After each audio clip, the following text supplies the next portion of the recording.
All right, welcome in Jay Sedowski from James Bond Classified. I cannot tell you how excited I am to have you on. This is your first time coming on, and I can't believe you're not more plastered all over the things. I always say, like, of all the people I've met in the James Bond community, the top two James Bond fans I think are you and Kyle Barbo. I think you two are the top. If you want to talk about James Bond fans, you two are the top echelon. But I'm very excited to have you on. You are just a plethora of knowledge. You're such a cool guy to talk to, and I am so excited. Welcome in Jay Sedowski, James Bond Classified. Wow, that was a great intro. I think I'm going to save that and have that every time I walk into a room.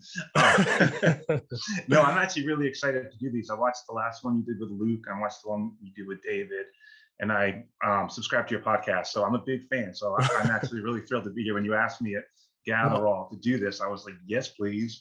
That's I can't tell you how honored I am, because again, if you can get Jay Sedowski, who is I think the biggest James Bond fan, him and Kyle Barbo, it's very exciting. And yeah, I'm very excited to do this. And I gave you not maybe an easy one to see who decides, but maybe not an easy one to dive into. Today we're going to talk about Moonraker, and I know your trivia Thursdays are always compelling. So I'm very excited to see where you go with this, because I think I follow your page all the time, and I always love the stuff you put up, and in your IG page is always top notch. And I think a lot of times you and I kind of think a lot alike about things. So I'm interested to get into this topic and to see where we go from there. How many times have you watched Moonraker or read the books? Like, is it something that you dive into a lot? Is it one of your go-tos, or what was your thing before we go into the debate about each one? Okay, so this is probably not going to be very fair because I'm a gigantic fan of the novels. I always read them, or mostly audiobooks when I'm driving, and MP3s and all that. And it probably isn't in my top 15.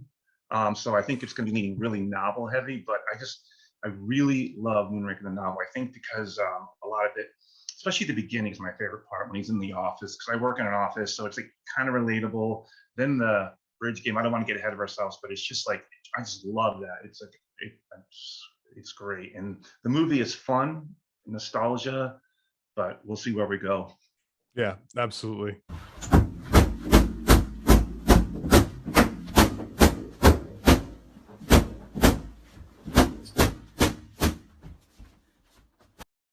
All right, so yeah, I'm the same way. I think that when I look at the novel, I love the novel so much, and when I look at the film, I'm like, oof.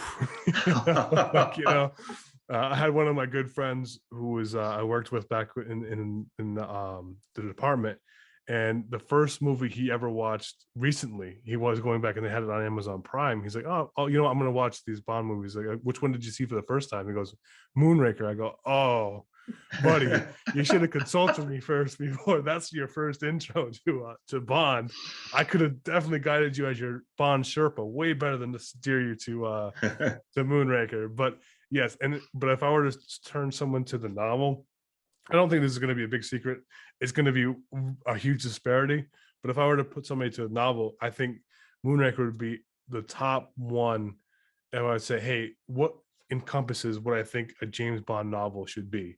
And I would say probably Moonraker would be my top one, because I just think it has everything. I think it has the plot, the pacing, the girl, everything. I just love the novel so much. I'm right there with you. I'm excited to get into this. So let's start the debate. All right. Round one, opening sequence.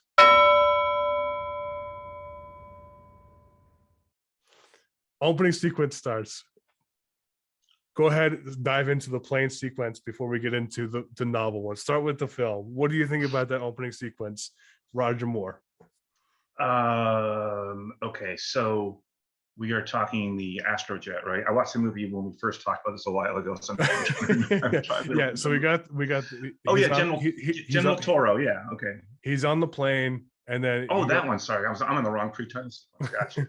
he's on the plane. They get into the and then all of a sudden the fight, and he jumps out, and then Jaws is jumping out. He pops out of a bush somewhere on that small plane that nobody saw. This 8-foot guy with giant metal teeth, nobody saw him.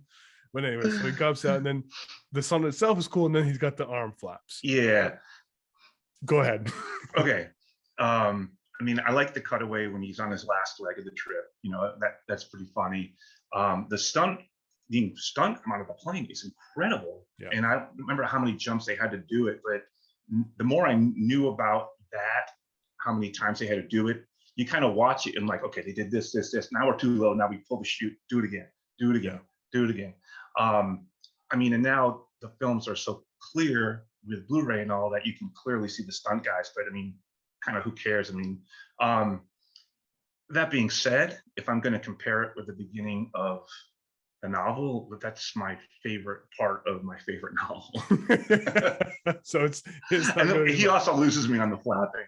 You know, that's my thing. It would be close, I think, maybe if it wasn't for the flapping and the music, especially the music, and he falls in the circus and then even the spinning thing that he does, it all becomes very, very cheesy to me, and it really does dampen an incredible stunt that took a lot of work and a lot of it takes balls to jump out of a plane that many times with no parachute, right? And then you compare it to the Fleming, which they start off with the shooting range. They start off with Leona Ponsberry, and I like the top where they just kind of go through talking about what Leona Ponsberry is, or Leona Ponsonby. I don't know exactly. I'm leaving it to you on that one. But talking about life and duty, and that you get to a certain age in that time, you either are married to the service, you're married to somebody else. And I really like how he goes into that. So before we get into the blades and stuff, talking about just kind of the setup where he says what his life, and he's the best shooter in the service, and all this setup that kind of sets up what Bond is and what life is like in his little world at MI6. Yeah, I think part of the reason I like this part so much is that you don't get to find out his day-to-day stuff. You see him on a mission. They tell you how much money he makes. They tell you, he wants to go have lunch. He finds out from the powder vine from Mary, from Ponsonberry and Moneypenny having the same, shirt and everything. You know what I mean? Like all these little inside things that, the 00, was it 006 in the book? I'm trying to remember, always recovering. And Bond's like, oh, that's great. But meanwhile, he knows that means like he's, in a hospital and hopefully he's going to make it, all these little day-to-day things that it's just a different side of Bond that you don't see. Like you don't see Bond in his apartment, in his flat very often, so when you hear, him getting ready, getting a drink, before he goes out and stuff like that, it's like all those little details. I just love the little details, I guess. Yeah, me too. And I like the point that he's kind of bored and he's in between mission, and the idle hands are killing him at the point. So I think it's, for me, again, it maybe would have been closer if it wasn't for the arms flapping and everything else. But for me, absolutely, novel takes it. Jay, where are you going with? Okay, before I go, I got to say one thing in defense of the arm flapping.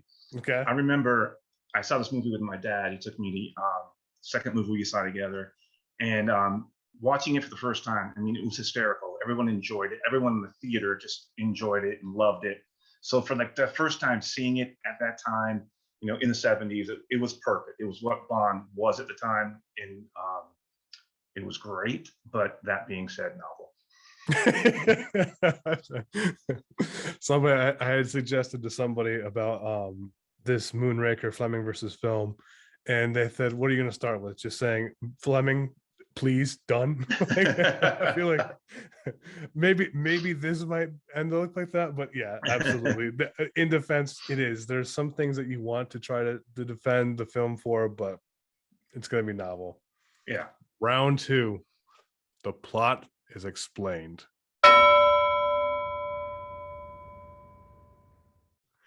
So we got the film. Spaceship is stolen, plane crashes, Cena M's, and the fact is the Moonraker is not in the plane crash. Go ahead and we'll talk about Fleming, and you look at the Fleming. It's a long backstory about DRAX, how he came. He's in Edmund's office, and there's this long exposition about how important the rocket is to England, and they really make a big point in the Fleming novel how important this is. So go ahead, we'll start debating Fleming versus film on round 2. Okay, so coming into the film for the office briefing scene, um, it seems like the one thing at the time didn't bother me, but the more I watch Roger Moore, he kind of is know-it-all, kind of pompous ass. It's like I can't imagine him having any friends. Everybody must talk about him behind his back. Yeah. Like, he's a good agent, but God, he's kind of a douche sometimes. Total one upper. Yeah, yeah, yeah, exactly. And the briefing scene, it's a typical M briefing scene. It's kind of a reach, I think. Like, oh, the Moonraker stole, and so Drax builds it, so I'm going to go to California. Like, Yeah. okay, a little different. I love actually M calling Bond up to his office in the novel. And when he's raking his brain trying to remember what because M doesn't like any ums or ers, which I do all the time. He wants a clear, concise story. So he's telling the history of Drax, and M's clearly not impressed. But Bond's like, I'm going to go on with this because I admire this guy. His life has been incredible, And he goes on and on and on. And then M goes, but he cheats at cards, And Exactly. that's like so cool. I think Yeah. that ends the chapter. Like, and it's just, Yep. that's They do on this long thing about how great he is, right? How great this thing is. And you don't get that in the film. You get very much, he built the rocket. It's not longer there. He probably took it. I mean, you kind of have to just kind of take the leap with the film. And it's not a huge leap. So I get why you send them there. But when you compare that to the novel, and I love how they build up Drax. And I think they tried to do it a little bit in Die Another Day when they kind of tried to take the Moonraker story and make yeah. Drax into what they did. Mhm. I mean, they didn't do it nearly what the novel did, but you do have this. You get this feeling where they're torn. Like we want to really experience this guy and give him the credit. He's done amazing things, but there's also something that you can't hide when you are a person who judges character for a life. Like your life depends on being able to assess someone's character.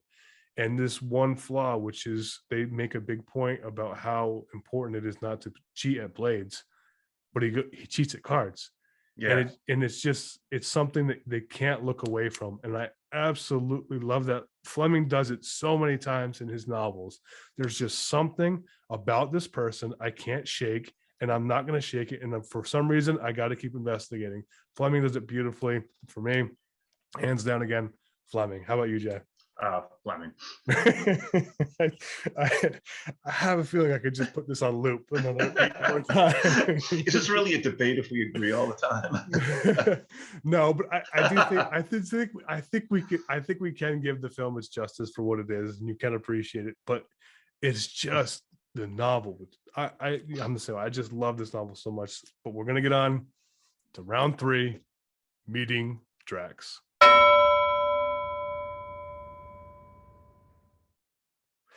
So film, it's at the mansion. You got the cucumber sandwich. You walk in, there's this long drawn thing. He's playing a piano. He just gave birth to Harris Thomas not long ago. So he just put Harris Thomas down for a nap. um, and his little martini water bottle. I mean, baby bottle. Exactly. Harris Thomas was actually born with that same beard, so he hasn't never had. It's a great beard. But yeah, and then you compare that to Fleming, where he's just boisterous, he's obnoxious, he's kind of a blowhard, he's at the card game, and Bond only kind of like, you've done all these great things, but you're kind of a douchebag to be around. So compare the two. How do you like, whether there's done or not, how do you like the presentation of Drax? It's funny how they went complete opposite, because I like Michael Lonsdale. I think he's a great actor. I think he was good in what he did, but he did the polar opposite of how he is in the book. He's very quiet, economy of movements, doesn't say a lot of words, and it's great in the film. I mean, he fits that film perfectly. But Drax's boisterousness and uncouth, and makes him more interesting a character, I think, because it's like, how does this guy get to be so rich and so popular, but he has like horrible manners? He bites his nails, he sucks his thumb. Yeah. You get that like, gross red whatever. Yes, yeah, the ogre. Yeah, and it's like he's much more interesting in the novel. Yeah, I agree. He kind of reminds me of, you look at like an Italian restaurant owner for some reason. You ever like met someone who owns a restaurant and they all kind of have that same grandiose, obnoxious, like it's amazing you built this restaurant and did all these things and you're so profitable, but you're kind of really annoying to be around.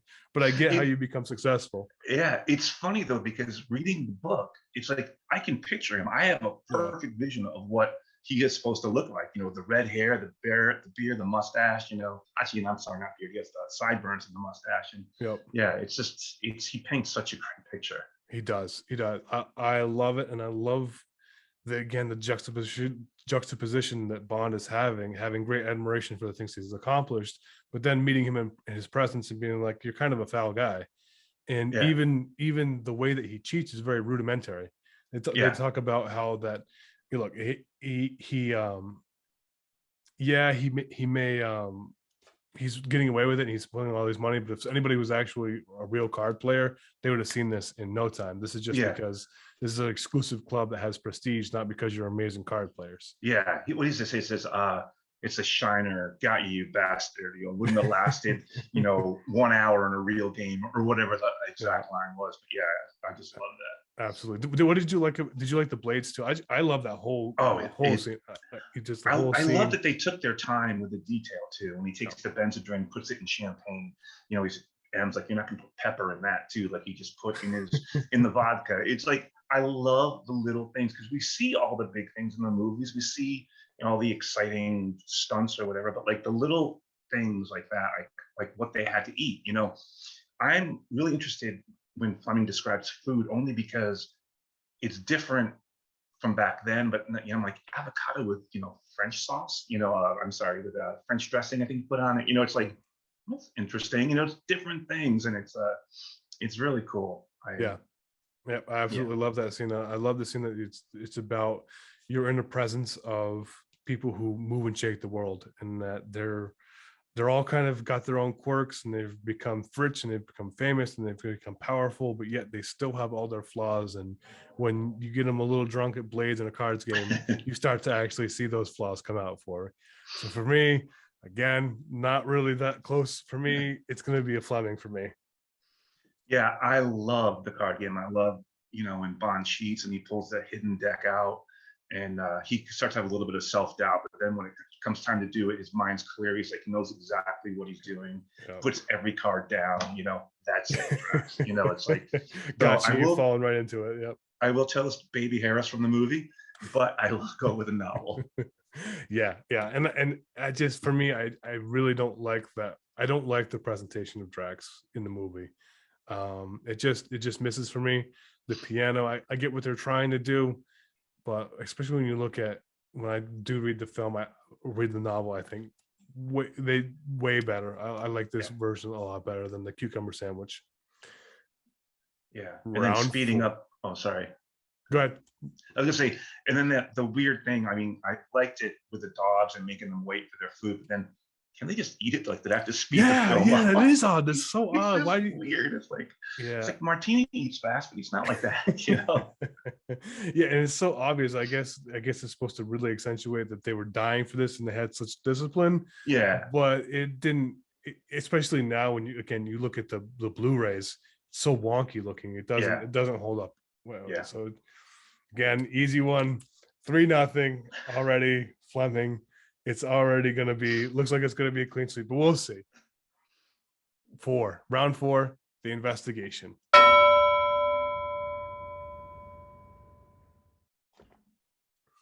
All right, so I'm going to break this into the film as the centrifuge, and kind of Bond starts feeling around and starts pressing Drax a little bit, right? He's kind of putting the feeling out. So you've got, the introduction of Mary Goodhead, or Holly Goodhead, and a woman, again, doesn't age well. Doesn't age well. But yeah, so you start with that, as opposed to the Fleming. You've got a double killing, you've got a murder suicide, you got Scotland Yard involved, but the reason, because it's so important to this nation, this rocket is so important. Normally this would be a Scotland Yard thing, but because it's so important to national security, we're going to bring MI6 in too. Compare and contrast this one, buddy. Okay, so this part of the movie is pretty good. When he meets Holly Goodhead, that's good because they immediately have friction, Yeah. because she's not really thrilled with, being a woman. Your powers of observation do you good, Mr. Bond. You know, this also, we're talking, includes him going and seeing the scientist, right, and finding out the little vial he put in his pocket. Yep. Yeah. Okay. Yeah. When he finds out what's going on with that, which is pretty cool, because we're all trying to figure out, follow the plot, and find out exactly what's going on, as well as he is. And then when he goes into the centrifuge thing, and it's going really fast, and he looks really older, and Yeah. and he's pulling back like that. That's a cool scene, and I love. It's one of Roger Moore's subtle but really good acting when she tries to help him, and he brushes her off. And Yeah. he's like, just get away from me. And you can see he's really shaking. Like, this is probably the first time we've seen, Roger Moore sweaty, and his hair is all disheveled, and clearly, you know, has effect on him. And I think that's a really good part of the movie. In the novel, I love when he goes to Scotland Yard, and I think it's Balance he's waiting to see. And he's like, oh, he's going to not want to help me. He's like, this is not going to be cool. And then Balance is pretty much, please help, and he's like, well, he wants me to be here. Yeah. And so then he goes to, I think it's the World Without Want bar. It talks to the bar owner. He talks about, the guy shooting himself, and I love Gala Brandt. Is it Gala or Gala? I never know. Gala. Is it Gala? Okay, thank you. GLA. You know Yeah. how I found out? Because they just spelled it again, and with a mind to a kill. They mentioned her again. So I'm like, Oh, I haven't got that far yet. I Yeah. love that. I'm going so slow because it's after this book is done. It's like it's going to be gone for a couple of years before another continuation novel. But I digress. And then when he goes to his room, and he busts into the file cabinet, and he finds the mark on the chart, and he's going out there looking out the window, and I think that's incredible. The writing is just really cool. It's really investigating. Yeah. I really like. So I will say this is probably when the movie gets probably the strongest for me. It does get more into investigation. The centrifuge thing is kind of cool for the time. It doesn't really make any sense why you'd be like, hey, we're going to put you in a centrifuge. I'll be right. BRB, buddy. Like, Yeah, exactly. It's very convenient. Again, I'll take the leap for the scene, but it does get to be very convenient. But when you compare it to the novel, Scotland Yard gets involved, and you're dealing in an agency. And I'm sure back then and to this day, there can be a dick measuring contest between these you would know. Yeah, I know. And some people don't want to play it, but it was refreshing to see, like, this is important. We can put egos aside. Let's get this done. And it gets there. And he's a detective. He's really just going. He's interviewing bartenders. He's going to places. He's understanding things. He's looking for things. And he sees the glasses, I think, on the windowsill. Yep. And he thinks, and then he looks at it through his own mind. He pictures the scene playing out. Oh, this is why he saw something he wasn't supposed to, and the gears turn, and you get to feel this all play out. For me, it's just, again, it's a hands down landslide for Fleming, even though the film does get stronger for me, right, when he's kind of doing this whole thing. How about for you, Jay? Yeah, well, what you said in the beginning, when you think we think a lot alike, is ringing true. One other small detail I love in the novel is when Drax asked him if he's looked at the files yet, and he already has, because he busted into the thing, because he knows how to do it. He's like, don't have the keys yet. Tell him the truth. No one's handing me the keys, even though he already read every file in there and found out what was in there. I thought it was a cool thing, but novel. Absolutely. All right. That being said, round 5. Let's talk about the ladies of let's just leave it as the ladies. The ladies. So we've got Gala Brand, Karine Defoe, Holly Goodhead.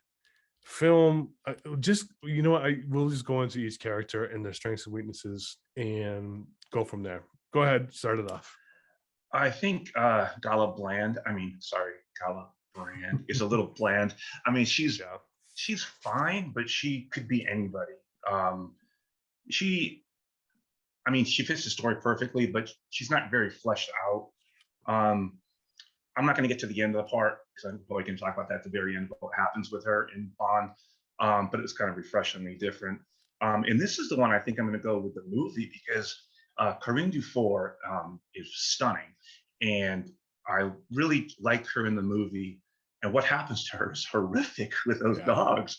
I mean, it's truly like freaky. It's like, what movie? We were just in like, this fun movie where we're shooting darts at like paintings, and now all of a sudden she's getting mauled. And I've always had a soft spot for Dr. Goodhead because I just think she's gorgeous, and Yeah. she's a CIA agent. She's very capable. She's very smart. They always say like, "Oh, this Bond girl is Bond's equal," but she really is. I mean, Mhm. like Anya, Triple X. It's the same kind of thing where they're trained agents. They're really smart, even though every now and then she turns into damsel like on Jaws with the on top of the train car. But Yeah. it's a Bond movie, so Bond has to be Bond. Yeah, absolutely. I think so too. I like the way they started with Gala Brand. I like that she's from Scotland Yard. I think that she's there to sent there. I like that her the fact that she's so close and she's been working with Drax for so long, and she's really essential to the plot, because she's the one that ends up discovering the plot at the end. And I like how they do it, but I think that as far as a personality, they don't Fleming does a lot better job of fleshing out a lot of the other females, or the relationship between Bond and Gala isn't quite as strong as they are in the film. Uh, Again, Holly Goodhead, good character. The name, I mean, speaks for it all. No wonder he keeps going back. Karine Defoe too. She's very gorgeous, and she's a good assistant, and she does play her part in the film well. Meets a ridiculous demise. Again, we'll get into that in the next one, but for me, it's gonna be close. All right, I'll tell you what. Go ahead. Are you doing Fleming or film for the ladies? Film. Film. I'm gonna stick with Fleming. It's All right. close. Yeah, It's it is. close. It's yeah. I'm going to say, just because I like the idea of the Scotland Yard, she's a detective. I think that I like the fact that she had the balls to go steal everything, and she kind of gets in there, and it's one concise character rather than two kind of pieced together. So for those reasons, I'm going to justify my pick of staying with Fleming. Yeah, that's a good pick. Round 6, Drax's attempts on Bond.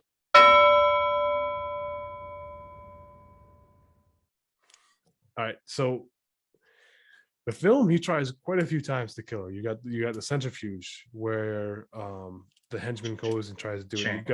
You've got the Jaws tries to kill him a couple times right from the beginning. You've got the pheasant hunt. You've got the killing of Karine Defoe with the dogs.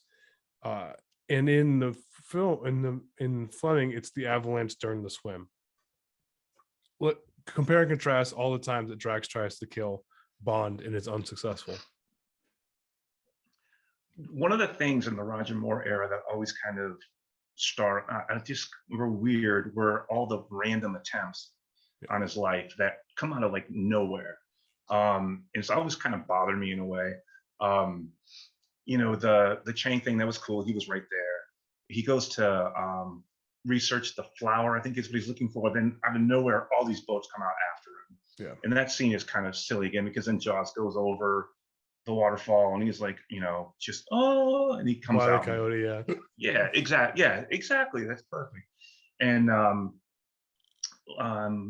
what was the other one? The canal. You've got the canal too. Yeah. Not just that's what I want to say. Yeah. You got the boat. You got the double take pigeon. Yeah. So that part, like, if they just had the guy pop out of the coffin, throw the knife, then Bond throws it back and kills him, that's very cool. Yeah. That part's cool. Then when he kicks in the thing and it goes a little faster, it's like, okay. Yeah. And when it goes on land, it's the stupidest fucking thing. Yeah. Bond was, I'm a great 00 spy. I'm gonna go through St. Mark's Square where everybody can see me. I'm sorry. That was the Fleming is awesome, because it's like, they go out there, they're walking. It's a beautiful day. It's late, I think September, but it's warm out. And Bond's like, trying to figure out if a submarine could go there. He's like, I think, it's going to be kind of cold, but I think I'm going to go out there and check this out. And she's like, really? Can we go for a swim? He's like, yeah. So they go there. He steals a kiss. It's all fine. Then they go to dry out, and he's just kind of looking up, and then sees a little puff of smoke, and an avalanche falls on him. He digs them out. They both get sick. their clothes are ripped, but at this point, there's no more sexiness because they are just beat, Yep. clean themselves off, go down to the restaurant, get some food. Are we going all the way back to the mansion with Bond in this Yeah. part? Follow Okay. it I right through. love this too because they're hurting, but they're putting on a great show. Like, oh no, we didn't know. Like, it's gonna take us this long to get back from there. And they send, Gail Gala back to her room. And then like right as the chapter ends, Bond's like one of the most unsettling things, but the table was only set for three. So they Love weren't that. even planning on them coming. Love that. That's, I mean, you did a great job of laying it out. I love the fact that he's like, the table was set for three. They knew that, now you knew it was for him. And I love that scene because a lot of times Fleming does this again. When Bond lets his guard down and he's with a woman and he starts having fun himself, that's when things go awry because he's losing his senses. He's kind of lost in it. I think he's just a competitive guy, especially when it comes to women. It's their conquest, not meaningful pursuits, right? And he's very much about, he wants to win. He gets very insulted in other novels if someone doesn't pay him attention or some woman doesn't want him. He's very offended. He gets very mad about this. And Fleming fleshes this out very much. And the attempt on his life is a kind of outlandish with the avalanche, but not so much that I have to be like, this is ridiculous. The puff of smoke comes down, had him trapped. It was planned out, and you could have got away with it. Whereas you look at what the film does, it's very much pop out of a bush. Why is Bond even on the canal? What purpose are you? You're by yourself. Makes no sense. And why would you not just have somebody in one of the windows shoot him and call it a day? Why would you have somebody in a coffin pop out for the knife? Makes no sense. And then why is he in this canal with a dual bland sea? It doesn't even make any sense at all. The beginning with the Jacks and Jaws all of a sudden killing, and the boat thing again, all of a sudden they're popping out of a bush with the boat. To every single one for me. I want one time. And even the pheasant hunt, he just goes ahead and kills the guy and goes, did I? Yeah, Roger, you just killed somebody in a tree. Like, hopefully he wasn't aiming at you, Bond. Did I? Like, it's too much. So for me, absolutely, hands down, Fleming. How about you? I'm going with the film. Just kidding, Fleming. All right. Number 6 or number 7, plot revealed. So we got the film is at the cave, the big TV, DRAX'S exposition, and the plan is like replenishing Earth, repopulating Earth based in the image. I think it was kind of their way of subtly giving nod to what the Nazis were trying to do, even though he was doing it in his own different kind of way, almost Aryan race. Good point. Yeah. And then Fleming, it was Garla finds the flight path in a notebook, and Krebs catches her. Garla figures out, and then all the while Bond is seeing that Drax is sewing off his silver. There's a whole bunch of weird things that Drax doing in addition to all the other things that he knows. So let's talk about how the plot actually gets revealed. Okay. In the movie, it's so far-fetched. I mean, he wants to wipe out and create a whole new race. It's interesting when him and Holly are in the shuttle and they're looking at like Noah's Ark. They came 2 by 2, to replenish the race and all that. The plot is pretty crazy. In the book, this freaking book, when she picks his pocket and does this whole thing, it's like it makes me uneasy. Like, because I know she's going to get caught because I've read it so many times, and it's like it works every single time. It's like she pickpockets them, they stop, he gets mad, but he stops, she finds out what's going on, puts it in her glove, goes back to the car and is about to put it back in there, and Krebs snaps her arm, gotcha, and it's just like they beat her, she doesn't say a word, which is to her credit, which is great. But that scene, like, that is a killer scene. Yeah, I love the buildup. I love the fact that she just goes for it, and it has a certain suspense to it. It's very, very good. Whereas the film is very much, hey, we have this plant, and for some reason we synthesized it. We can, all of us, for we are so good at this, only humans will die and we'll come back down, we'll be all good. It's a very odd, very wonky concept to me. Again, I think it does, I think it's their way of giving a nod to the Nazi-ness of the book, but for me it just doesn't jive. And I like that while Gala is doing her thing, Bond is, getting information that he's selling silver, he's doing all these other things, the price of silver is Yeah. dropping because he's just selling it off. Weird things that they don't really make any sense. But what I love about the movie more than the film about this is we don't fully know about not only the plot but the fact that Drax truly is this horrible person who's about to do a horrible thing. The film very much goes that, hey, maybe there's something wrong that's going to get sabotaged, right? Or they're worried that this great rocket is going to be sabotaged. And yeah, we have things that were leading to the fact that Drax is a bad person, but we don't have that smoking gun. And they're still trying to maybe justify all the things they do or try to wash away the things that are wrong with Drax. And you don't know until that moment when Gala sees the flight path. And the revelation is that not only is he a bad guy, not only is he trying to, he's trying to kill millions of people. And I like the fact that we don't find out until then, and we're trying to figure it out. And we have an idea that Drax is the bad guy, but it's not quite spelled out right until the end what the plot was, and they make us guess. Whereas in the film, I'm sorry to be long-winded here, but in the film, very much, Drax is a bad guy the minute he meets him, because he goes, make sure that some harm comes to him. The first time. It's a great line, but it already shows you, all right, we know that this is a bad guy. It's not that, hey, we have their suspicions, but we can't prove anything yet.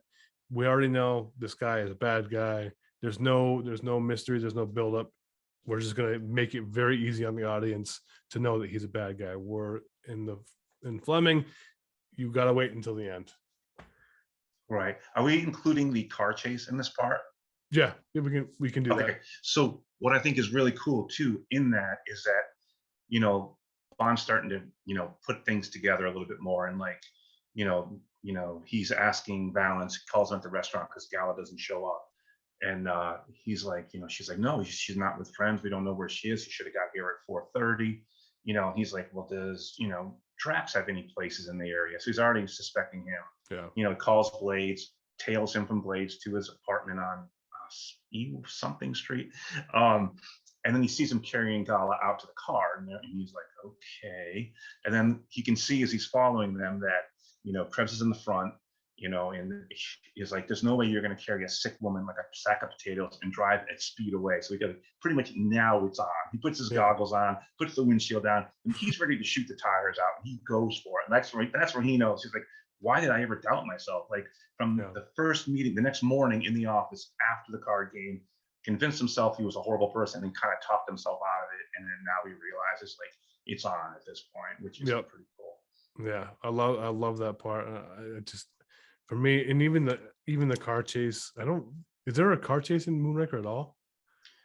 If there is, it's not standing out to me. Maybe that's what the gondola thing is supposed to be. I guess I don't think Bond even has a car in that one, does he? Right? I mean, this is how forgetable this movie. I know. And I watched it like 2 weeks ago in preparation for this, and I forgot the big title sequence. I mixed it up with Octopus. Yeah, me too. I like how Fleming described driving a car, because when you look at a 1950s car, they were not easy to drive. We look at power steering, we look at all these things now. We think, I was thinking the same exact thing. There's nothing to it. Where in the 1950s, you had to have power to move things, and you had the brakes, and there's only 3 gears, and you had to be precise and all. There's not all this. It took a lot to actually be able to drive a vehicle and drive it well. Yeah. In Bond's car, I forgot what year it was. I know when he gets the new one, it's a 54 or something. So this is even older. Yeah. And he's talking about how the Mercedes is so much sleeker and handles better. So he's has a beast, but 90 in that must be going like 150 for us or something. Maybe not. Can you imagine what it would like to be? And they're all made out of those cast iron. There's no lightweight metals. So when you take a turn, you've got all that momentum of those heavy cars. So it's we think about it now, we've all driven 90 down a highway and we're like, yeah, okay. I'm Whoops. sure Yeah. back then when you see, what it was and what it was like to drive one of those tanks that fast, Yeah. it took actual skill, and that's why he always admired people who could drive more. But yeah, for all those reasons, I think another easy hands down for me, Fleming. Yeah. Fleming for me as well. All right. You've got 6-1 Fleming to film. I'm going 7-0 on the film, but we'll see. We got a couple more. Number 8, the final attempt on Bond's life.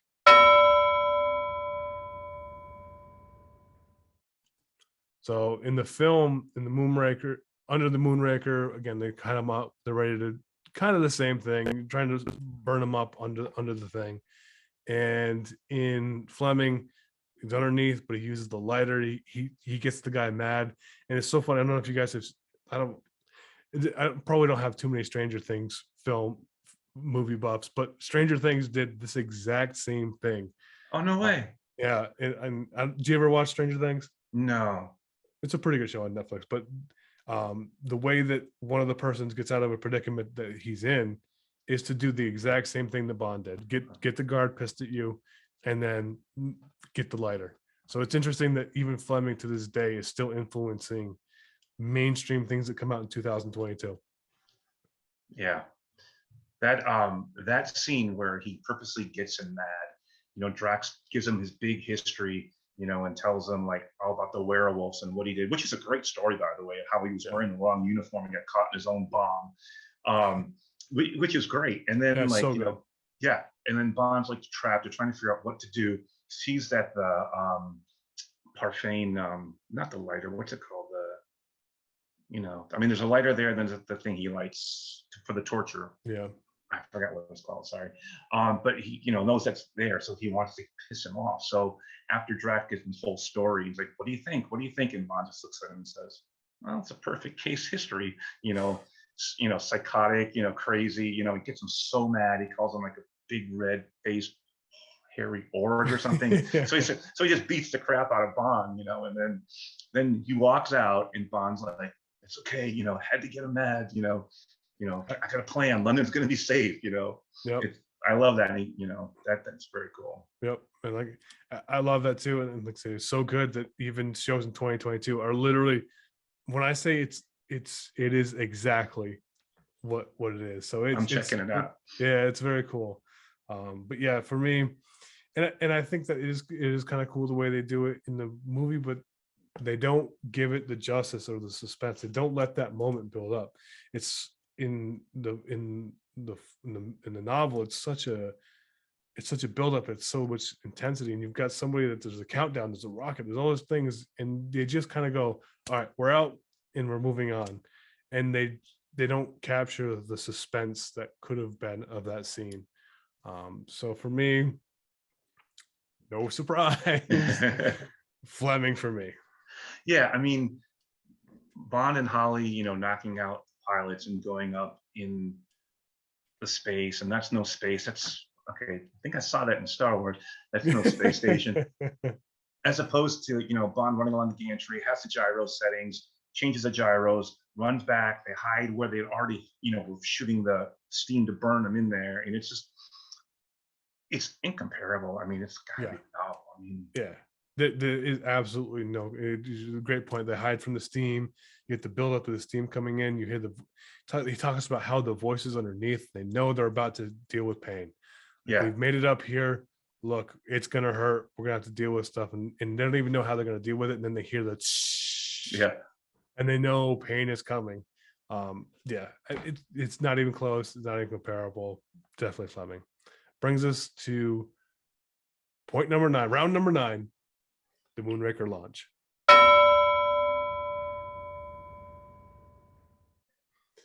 So in the film, the spaceships, and you got all these, I think it's 13 go up, and they go up into space, and there's a space station and all that. They go in there, and I thought it was an interesting.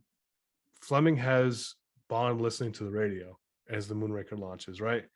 So let's compare and contrast the presentation of that. And I'll let you begin as always, Jay. Okay. Well, I mean, the film, if you're like at the time, everyone was into Star Wars, so it was cool. I was outlandish for Bond to be there, but the effects are fine.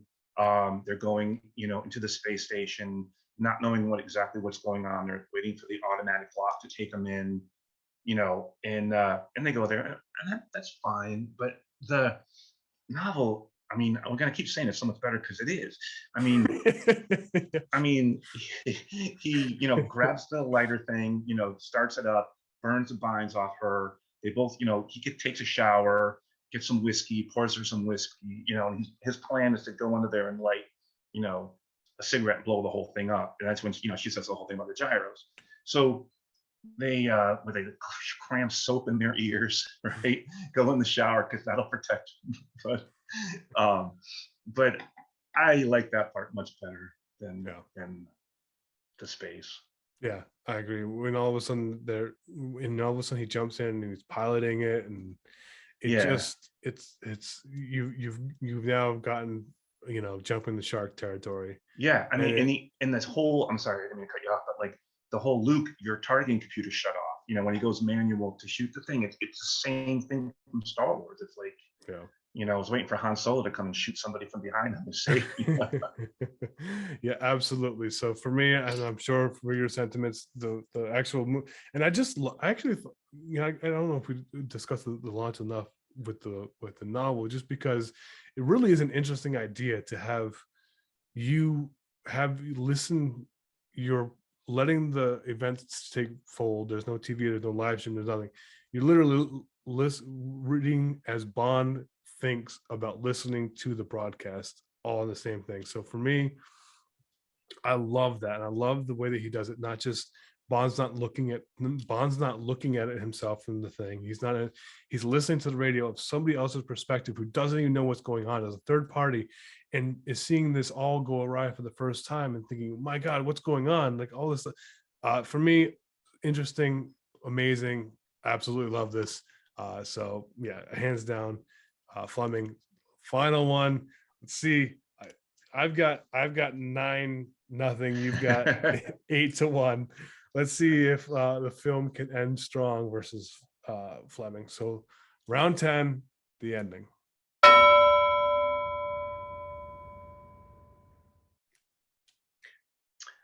You've got the ending where Yeah, we yeah, know.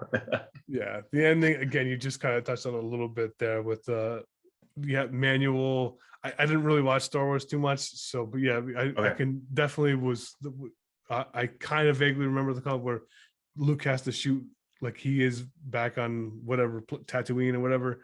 Yeah, yeah, exactly. Yeah. I know any Star Wars fans right now are like, "Shut up, Donnie! I I know, need you, idiots. I need you to stop even butchering this." But yeah, and it is the ending is more build up, whereas the Fleming, the atomic warhead lands on Drax, and that's the end of it. And there's this big cover up, and kind of go back and forth about what you think about the endings.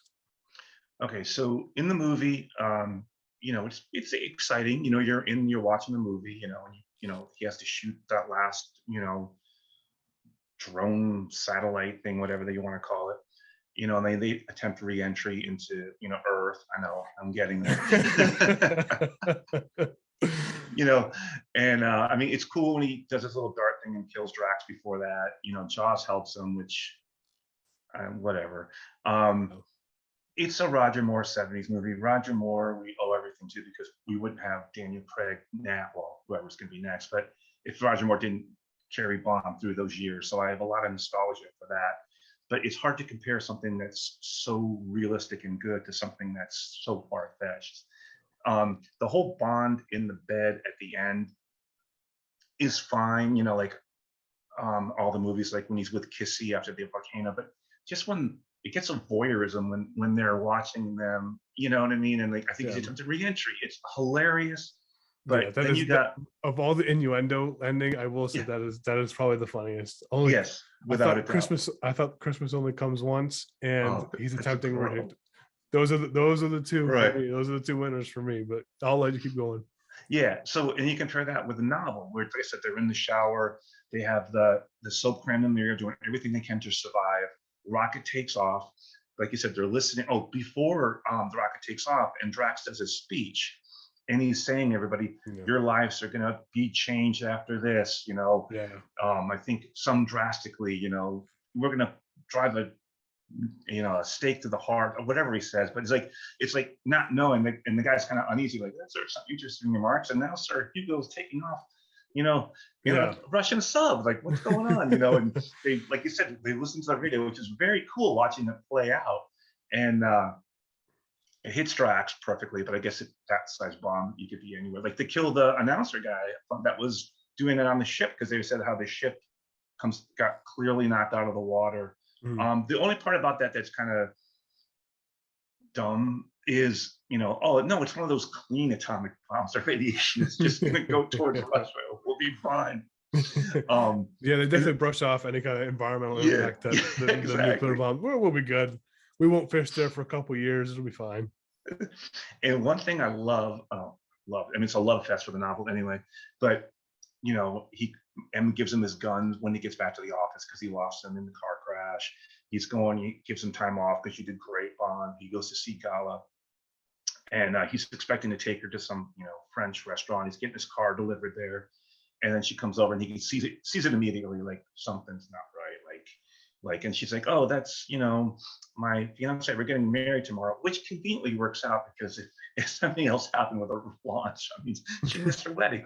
But so and Bond's like, oh, he's like brokenhearted, but he's like, I got to play the part she expects me to play, which is the tough double O agent, that doesn't care. And he's like, well, I'm very jealous, have a great time, kind of thing. And he goes off alone, and that's different, and that's cool. And it's not as funny as Re-Entry, but I think it's much better. I do. I think because that would be a lot of times reality. I'm sure that happens a lot. You're on a mission with person. Again, you're removed. There's no cell phones. There's really no easy convenience. You're away from you and this person have this new world that you're creating in those little time together that you're working together, and you come back to reality, and you have to kind of face that she's got her own life at home, and I'm sure that a lot of times that ends up a disappointment for a lot of people. I'm sure for both. I love it. I love the ending. And with the film, again, it's like you look at some things that were great for the time, you appreciate them, but are they timeless? Do they last on? I think for me, the ending, it's timeless. The novel is timeless. Everything about it, the story, the plot, the thing is timeless. And the Moonraker was very of the time, and certainly does not hold weight as it carries on. I can appreciate it. I can. It's not A View to a Kill to me, but it's definitely not, A View to a Kill. I don't even want to get into that movie, but for me, without a doubt, it's going to be 10. It's going to be 10-0 for me for the film, and I'm assuming you're going 9-1. Yeah, novel for sure, Absolutely. Do you have any final thoughts about just encompassing what the novel means to you versus what the film means to you, and just encompassing what your final thoughts are about the two? Yeah, well, I think I kind of said it early, is just that the novel, I just love the novel. It's one of my favorite ones to go back to. And there's just so much in there. Like I said, the attention to detail, I guess, is really cool. The plot is great. How it unravels, Drax's backstory, it's so much more interesting. The movie is a product of its time, and I remember when my dad, I loved it, enjoyed it. Roger Moore was my favorite Bond at that time. Like you said, though, it doesn't really age as well. I'm sure bell bottoms were cool in the 70s, but look, I'm not trying to put those on anymore. You know what I mean? I'm sure disco was awesome back in the time, but it can die with the 70s. Yeah. Moonraker, kind of the same idea. I'm sure it was great for the time, but it can stay in the 70s for me. Yeah, I know it's Calvin Dyson's favorite, but it's not mine. Yeah, I always say that I feel that the Brits have much, when I talk to or converse or DM or talk to anybody from England, they have much more reverence for Roger Moore than Americans do. I don't think that he translates well to us at all. I don't know I think the only one is Matt Spazer. I think that I've heard that Roger Moore is their favorite. Other than that, again, Matt Spazer, I think Spazer's is a unique realm himself. So I just don't think he ever translates well for an American audience. He didn't translate for me, especially because I found Bond early in life, but I really loved Bond later in life. So to try to go back and try to recapture any kind of Yeah. deference that I have for the enjoyment I had when I was young, it's not there. So the fact that I have it on the first viewing as I'm older, it doesn't stand up. Whereas I read the book for the first time, and I read when I started reading the novels, I was in my 30s for the first time, and I just gravitated to this. I loved it. It was just I wish I would have read the novels before I read the books, because for me the novels are almost more enjoyable for me to experience again than the film. So, and Moonraker, it just encompasses everything that I love about Fleming. So for me, my final thoughts are just, if you have never read a Fleming book, or if you've only read a couple, read them all. And Moonraker stands out for me. Yeah, I mean, I'm older than you, so when I was a kid watching Bond movies, I thought Roger Moore was super cool, very awesome. But you know, by the time View to a Kill, View to a Kill, yeah, View to a Kill came out, I was like, I just could not wait. And then when Timothy Dalton came in, I was like, finally, you know, we're going to Fleming, because my first I got from Rush with Love, my dad gave to me paperback, you know, Oh, and from really? that moment on, like I just loved the books. And I was a kid, I don't know, it was like, I don't know how, 12 or something. And I just, you know, some of the stuff I didn't get till I was older, but I just always loved the books, always went after the books. And I love them. It's just, it's a Yeah, passion. that's a great I one don't to ever listen to music on my car if I'm not listening to a podcast, your podcast, but I'm listening to MP3. Oh, geez. Oh, shucks, Jay. Well, Jay, like I said, this has been an absolute honor. Thank you so much for doing this. Always been such a fan of all the stuff you do. Everything Bond, you're an encyclopedia of Bond knowledge, and I love your Instagram page, James Watt Classified. I wear your shirt. I was lucky enough to get one of your shirts. We still wear it all the time. So thank you again for doing this. We have to do this many more times. I need more Jay. I need more JJ Sedowski on my channel. But yeah, Thank you so absolutely. much. Thank you so much for doing this, Jay. I can't thank you enough. Thanks so much. It's been awesome. Thank you very much. Enjoy that Heineken. Mm. And so thank you again, guys. Everything. Until next time, Fleming versus Film. This has been Jay Sedowski. It has been an absolute slaughter. We'll see if there's any more slaughters coming up. Thank you again. Till next time. If you like what you saw, then hit that subscribe button. Comment down below and leave a like, and hit that subscribe button. Why are you not hitting that subscribe button?